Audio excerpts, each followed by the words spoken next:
Dubai is a tiny sheikhdom nestled along the Persian Gulf on the eastern edge of the Arabian Peninsula and part of a tiny oil-rich country called the United Arab Emirates. Over the course of just a few decades, it's transformed itself from a spit of sand about the size of Rhode Island into the Singapore of the Middle East. It's a political, economic, and financial success story in a region torn by conflict. And as we first reported last October, it's all the vision of one man, Sheikh Mohammed bin Rashid Al Maktoum. He rarely gives interviews, but you're about to meet him and get his tour of one of the fastest growing places on earth.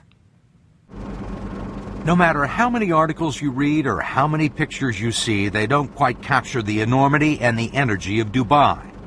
It is a physical manifestation of Arab oil wealth set in concrete, glass, and steel, a place so rich and ambitious that it is changing the geography of the world as a business center, transportation hub, and tourist destination. A 21st century city at the crossroads of a new world. Skyscrapers rise in clusters, man-made islands rise from the sea, and entire neighborhoods with hundreds of office buildings and apartments rise from the sand. And it is all the vision of one man, Sheikh Mohammed bin Rashid Al Maktoum. This is where we're standing now. All this is nothing. 2000. January 2000. 7 years ago. Yes. This was desert. And look now, all what you see. What you see has been called the largest construction site on Earth, with 500,000 laborers working on a reported $300 billion worth of projects, building Sheikh Mohammed's dream of a modern, efficient, and tolerant Arab city with fine restaurants and a vibrant nightlife, both the playground and the business capital of a new Middle East. What are you trying to do here? What do you want this place to be? I want it to be number one. Not in the region, but in the world. What do you mean number one in the world? In everything. High education, health, housing, just making my people the highest way of living. At 59 years old, he is one of the richest people in the world, a member of the Maktoum family, which has ruled here for nearly 2 centuries. He's a former Air Force pilot and an avid horseman who competes in cross-country endurance races and is one of the largest breeders of thoroughbred racehorses in the world. By Western standards, his marital situation is a little complicated.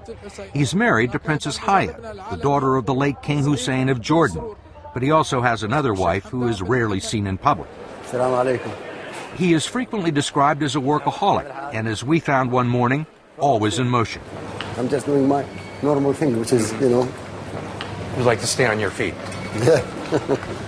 Where's your security detail? I don't have security. You just walk around by yourself? Yeah. He's famous for dropping in unannounced at construction sites and government offices to see how things are going. We'll get in this car, huh? This is my car. All right, fine. I will drive. Okay. He uses his cars as mobile offices. So you travel by yourself all the time? Most of the time I travel myself, yes. It seemed like almost everyone in Dubai knew the car and who was driving. But you see, the whole area is growing here. There is a little bit of Donald Trump in it, at least when it comes to showmanship. You know this building up there?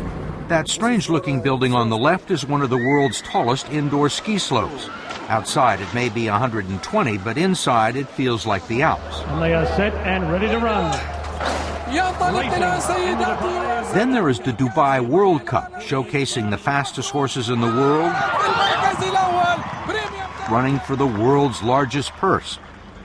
Not to mention the most luxurious and expensive hotel in the world, the Burj Al Arab, where the cheapest room is $2,000 a night. Why do you want everything to be the biggest, the tallest? Steve, why not? Why not? If you can have it in New York, what can we have it here? Why are you in such a hurry? Most people would try and do all of this in a lifetime, not in 5 years. I want my people to live better life now, to go to the high school now, to go to the good health care now, not after 20 years. His people, the descendants of Bedouin tribesmen, pearl divers, and traders, now make up a small fraction of the population here. They enjoy one of the highest standards of living in the world, with free health care and college tuition and no taxes. Business consultants told him the project was unfeasible, but with no environmental regulations to stop him, Sultan began dredging 100 million cubic yards of sand from the Persian Gulf, along with 7 million tons of rock to form a man-made island in the shape of a palm. It more than doubled the coastline of Dubai and created waterfront condos and homes for 150,000 people, not including 35 hotels. Most people, if they brought in a business consultant and they told them this is a terrible idea, it's not going to work, they wouldn't do it.